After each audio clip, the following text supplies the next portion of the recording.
Обвинителството за организиран криминал најавува дека е можно да отвори предистрага за корупцијскиот скандал поврзан со надзорот на изградбата на новите автопати, тежок 1 милиарда и 300.000 евра. Оттаму велат дека во моментов ги разгледуваат информациите кои излегува во јавноста во врска со случајот и дека е можно да отворат предмет.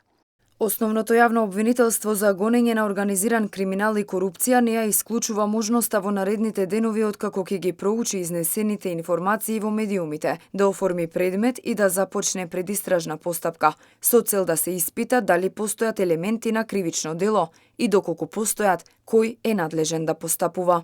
Сепак, од обвинителството велат дека само за исклучителни случаи се отвара предмет под допрен глас, кога доказите се очигледни, а нема реакција од останатите институции, како до нив да не стигнуваат секојдневните информации дека зад договорот за надзор на изградбата на новите автопати се крие најголемиот корупцијски скандал во земјава.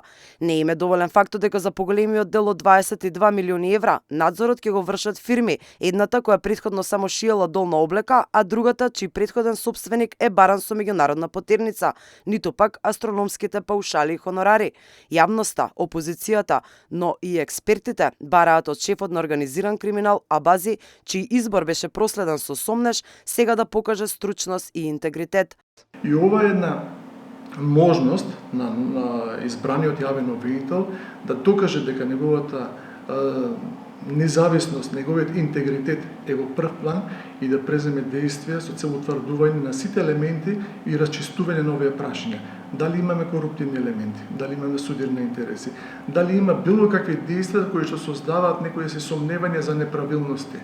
Нешто што јавноста го очекува, бидејќи во Македонија проблемите со борбата со корупцијата се многу големи. Наводниот корупцијски скандал одекна откако се испостави дека македонските фирми Electra Solution и Евроконсалтинг ќе добијат 70% од 22 милиони за надзор. Дополнително, наместо најуваните реномирани странски експерти за надзор, се сведоа само на 5 лица, од кои 4 се од регионот, а дел од нив и со македонско потекло. За тоа ќе добијат астрономски паушали од по 300.000 евра.